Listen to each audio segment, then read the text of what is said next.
વ્યાજખોરી ગુજરાતમાં હવે માત્ર નાણાકીય બોજ નહીં પણ માનવતાના ભંગારના કિસ્સા બની રહ્યા છે। વડોદરાના માંજલપુરમાં એક વિધવા મહિલા અને તેના માનસિક અસ્વસ્થ પુત્રની વ્યાજખોરો દ્વારા ત્રાસ આપવાનો મામલો સામે આવ્યો। માંજલપુર વિસ્તારમાં રહેતી વિધવા રમીલાબેન બજાણિયાએ પોતાના ભત્રીજીના લગ્ન માટે દીકરાની વરસી માટે વ્યાજે 1 લાખ લીધા હતા। તેમણે વ્યાજ સહિત 1,40,000 ચૂકવ્યા હતા। શારદાબેન અને તેમનો પુત્ર નરેન્દ્ર દાવાએ વધુ 1 લાખની માંગણી કરીને મહિલાને ધમકાવવાનું શરૂ કર્યું। 3 મહિનાથી વ્યાજખોરોએ મહિલાના માનસિક રીતે અસ્વસ્થ પુત્રને ઘરમાં પૂરીને તાળું મારી દીધું। રમીલાબેનનું પોતાનું ઘર હોવા છતાં બહાર રહેવું પડતું હતું ને બહારથી પોતાના દીકરાને માતા ખાવાનું બહારથી પહોંચાડતી હતી। સામાજિક કાર્યકર રવિરાજસિંહ સોલંકીને મામલાની જાણ થતાં તાળું તોડી યુવકને મુક્ત કર્યો અને પોલીસને જાણ કરી। પોલીસે બંને વ્યાજખોર માતા પુત્ર સામે આઈપીસી કલમ 208(2), 127(2) અને નાણાં ધીરધાર અધિનિયમ હેઠળ ગુનો નોંધીને તેમની ધરપકડ કરી છે। ત્યારે વ્યાજખોરીના કિસ્સાએ માનવતાને ખોખલી કરી નાખી છે, જ્યારે પોલીસ કાર્યવાહી કરી રહી છે। માનવતાની હદ ઓળંગનારા આવા તત્વોને માત્ર કાયદો નહીં પરંતુ સમાજ પણ સજા આપે તે જરૂરી બન્યું છે। ત્યારે આવા લોકો સામે કડકમાં કડક ઉદાહરણ ક્યારે ઊભું કરાશે? ક્યાં સુધી આવા વ્યાજખોરો સામાન્ય નાગરિકને હેરાન કરતા રહેશે? વ્યાજખોરો સામે કાર્યવાહી ક્યારે થશે? માત્ર ધરપકડ જ સમસ્યાનું નિરાકરણ છે? ત્યારે આને લઈને અનેક સવાલો ઊભા થઈ રહ્યા છે કે ક્યારે હવે પોલીસ દ્વારા પણ કડક નિયમો બનાવવામાં આવશે અને જે વ્યાજખોરો છે તેમની સામે કડક ઉદાહરણ પૂરું પાડવામાં આવશે।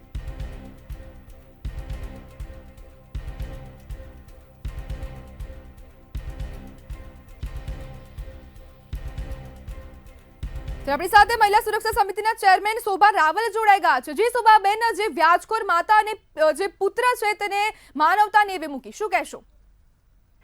જે આની સાથે જે આ લોકોએ વ્યાજખોરોએ જે માતા અને દીકરાની સાથે જે કૃત્ય કર્યું છે એ શરમજનક અને એક દુઃખદ ઘટના ઘટી છે। એ આવું ના કરવું જોઈએ।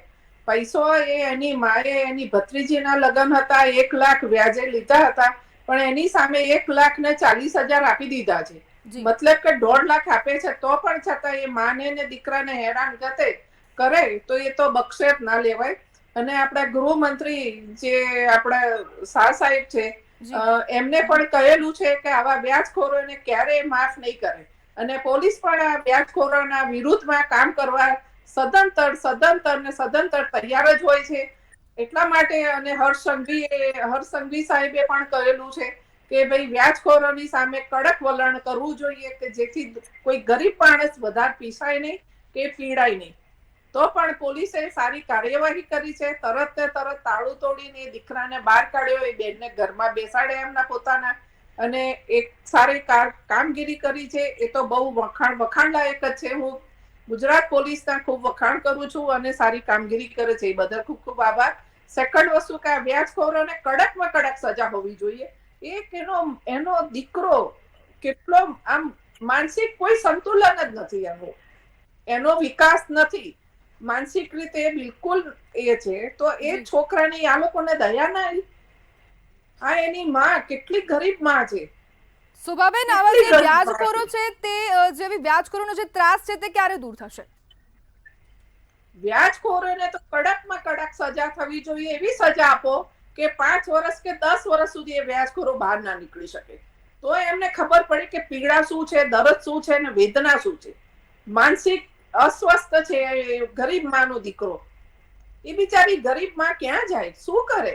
એટલી તો તમારામાં માનવતા હોવી જોઈએ કે નહીં? તમે સારા ઘરના દેખાય છે, આ વ્યાજખોરો જે છે નાલાયકો, એ વ્યાજખોરો એટલા સારા ઘરના દેખાય છે, તો એમને આટલી ભૂમિકા યાદ નહીં કે અમે આટલું ખરાબ કૃત્ય કરી રહ્યા છીએ? કોની સાથે કરી રહ્યા છીએ, કેમ કરી રહ્યા છે? તમને પૈસા મળી ગયા છે તો પણ તમે આ પૈસાની લાલચથી પોતાનું પણ ખેદાન મેદાન કરી જ નાખ્યું છે એમને।